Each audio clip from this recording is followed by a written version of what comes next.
നമസ്കാരം. കർമ്മ ന്യൂസിലേക്ക് സ്വാഗതം. അങ്ങനെ തൃശ്ശൂരിൽ തോറ്റു തുന്നമ്പാടി 3-ാം സ്ഥാനത്തായിപ്പോയ കോൺഗ്രസ് നേതാവ് കെ മുരളീധരന് ഒടുവിൽ ഒരു വെളിപാട് വന്നിരിക്കുകയാണ്. അദ്ദേഹം മുൻ കേരള മുഖ്യമന്ത്രിയായിരുന്ന കെ കരുണാകരൻ്റെ മകനാണ്. അതിനാൽ തന്നെ പ്രത്യേകിച്ച് വിശേഷണങ്ങളൊന്നും ആവശ്യമില്ലാത്ത ഒരു കോൺഗ്രസ് നേതാവാണ്. അദ്ദേഹം ഏറ്റവും ഒടുവിലായിട്ട് അദ്ദേഹത്തിന് വെളിപാട് വന്നതിന് ശേഷം അദ്ദേഹം പറഞ്ഞിരിക്കുന്ന വാചകങ്ങൾക്ക് ഒരുപാട് അർത്ഥ തലങ്ങളുള്ളതാണ്. അദ്ദേഹം പറഞ്ഞിരിക്കുന്നത് പുറത്താക്കിയാൽ പോലും കോൺഗ്രസ് വിടില്ല, കെ കരുണാകരന് ഇനിയൊരു ചീത്തപ്പേര് ഉണ്ടാക്കില്ല എന്ന് തുറന്ന് സമ്മതിച്ചിരിക്കുകയാണ് അദ്ദേഹം. അതിനർത്ഥം അദ്ദേഹം മുൻപ് കെ കരുണാകരൻ എന്ന തൻ്റെ പിതാവിന് ഒരുപാട് ചീത്തപ്പേരുണ്ടാക്കിയിരുന്നു എന്ന് തുറന്ന് സമ്മതിക്കുകയാണ്. ഒരുപക്ഷെ ആ കാര്യങ്ങളൊക്കെ എല്ലാവർക്കും അറിയാവുന്നതായിരിക്കില്ല. ചിലരൊക്കെ മറന്നുപോയി കാണും, അല്ലെങ്കിൽ ചിലരൊക്കെ ആ സമയത്ത് രാഷ്ട്രീയം ഫോളോ ചെയ്യുന്നവരായിരിക്കില്ല.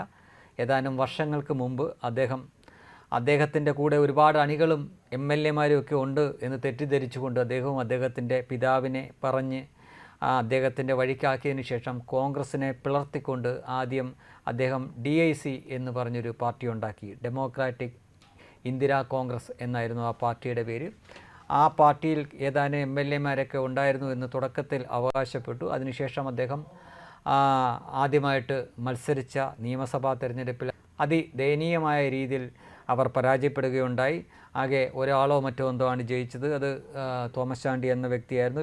അപ്പോഴേക്കും പാർട്ടിയുടെ പേരും മുന്നണിയുമൊക്കെ മാറിയിരുന്നു.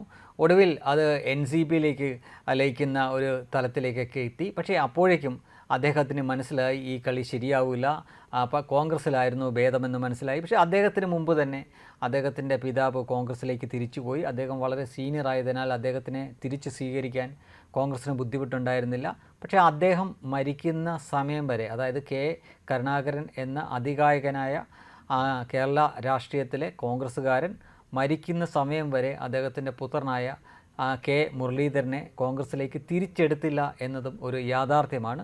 മരണത്തിന് ശേഷമാണ് അദ്ദേഹം AK ആൻ്റണിയുടെയും ഉമ്മൻചാണ്ടിയുടെയൊക്കെ കാല് പിടിച്ചതിന് ശേഷം മാത്രമാണ് അദ്ദേഹത്തിനെ പിന്നെ കോൺഗ്രസ്സിലേക്ക് തിരിച്ചെടുത്തത്. അതിനു മുമ്പ് അദ്ദേഹം കേരളത്തിൻ്റെ രാഷ്ട്രീയ മണ്ഡലത്തിലൂടെ തേരാപ്പാര കരഞ്ഞുകൂവി നടക്കുകയായിരുന്നു. ഞാൻ ചോദിക്കുന്നത് വെറും 3 രൂപയുടെ ഒരു മെമ്പർഷിപ്പ് മാത്രമാണ്, എനിക്കത് തരൂ എന്ന് പറഞ്ഞ് കോൺഗ്രസിൻ്റെ പിന്നാലെ കുറേ കാലം നടന്നു. പക്ഷേ അദ്ദേഹം പുതിയ പാർട്ടി ഉണ്ടാക്കിയ സമയത്ത് പുതിയ പാർട്ടിക്കായിട്ട് വലിയ ഓഫീസ് മന്ദിരങ്ങളൊക്കെ അദ്ദേഹം പണിതിരുന്നു. അത് പൊതുജനങ്ങളിൽ നിന്ന് പിരിവെടുത്തിട്ടാണ് ചെയ്തത്. പക്ഷേ അദ്ദേഹം തിരിച്ച് കോൺഗ്രസ്സിലേക്ക് വന്നപ്പോൾ അത് കോൺഗ്രസിൻ്റെ ഭാഗമായോ അതോ അദ്ദേഹത്തിൻ്റെ സ്വന്തമായോ എന്ന കാര്യം ഇപ്പോഴും രാഷ്ട്രീയ വൃത്തങ്ങളിൽ ചർച്ചയാണ്.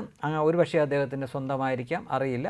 പക്ഷേ അദ്ദേഹത്തിനെ സംബന്ധിച്ചിടത്തോളം വളരെ ദുരന്തപൂർണമായിട്ടുള്ള ഒരു ദിവസങ്ങൾ അല്ലെങ്കിൽ വർഷങ്ങൾ തന്നെയായിരുന്നു. കോൺഗ്രസിനെ പിളർത്തിക്കൊണ്ട് മറ്റൊരു പാർട്ടി ഉണ്ടാക്കുന്നു, അവിടെ ഗതികിട്ടപ്രേതമായിട്ട് അലയുന്നു. പിന്നീട് ഒടുവിൽ ശരത് പവാറിൻ്റെ പാർട്ടിയിൽ പോയി ലയിക്കുന്നു. അവിടെയും ശരിയാവാതെ വന്നപ്പോൾ അദ്ദേഹം തിരിച്ച് കോൺഗ്രസ്സിലേക്ക് അതിനെ ഉപേക്ഷിച്ചിട്ടു തന്നെ വിശ്വസിച്ചു തൻ്റെ കൂടെ വന്നവരെല്ലാം ചതിച്ചുകൊണ്ട് വീണ്ടും കോൺഗ്രസിൻ്റെ പിന്നാലെ നടക്കുന്നു. ഒടുവിൽ കോൺഗ്രസ്സിലേക്ക് എങ്ങനെയൊക്കെയോ കയറി പറ്റുന്നു. പക്ഷേ അപ്പോഴേക്കും തൻ്റെ പിതാവ് മരണപ്പെട്ട് കഴിഞ്ഞിരിക്കുന്നു. അദ്ദേഹത്തിന് അത് കാണാൻ പറ്റിയില്ല. അദ്ദേഹം ജീവിച്ചിരുന്ന സമയത്തല്ല കെ മുരളീധരനെ തിരിച്ചെടുത്തത്. ഒരുപക്ഷെ കോൺഗ്രസിൻ്റെയും വാശിയായിരുന്നായിരിക്കാം ഞങ്ങളെ ചതിച്ചിട്ട് പോയ കെ മുരളീധരനെ കെ കരുണാകരൻ ജീവിച്ചിരിക്കുന്ന കാലത്ത് തിരിച്ചെടുക്കില്ല എന്ന് ചിലപ്പം അവരിൽ ആരെങ്കിലുമൊക്കെ വാശി പിടിച്ചിരിക്കാം. അങ്ങനെയാണ് ആ സംഗതി നടന്നത്. അദ്ദേഹത്തിൻ്റെ മരണശേഷമാണ് കോൺഗ്രസ്സിലേക്ക് അദ്ദേഹം തിരിച്ച് വന്നത്. അപ്പോൾ അതൊക്കെ ഇന്ന് അദ്ദേഹം ഓർത്തെടുക്കുന്നുണ്ടായിരിക്കാം.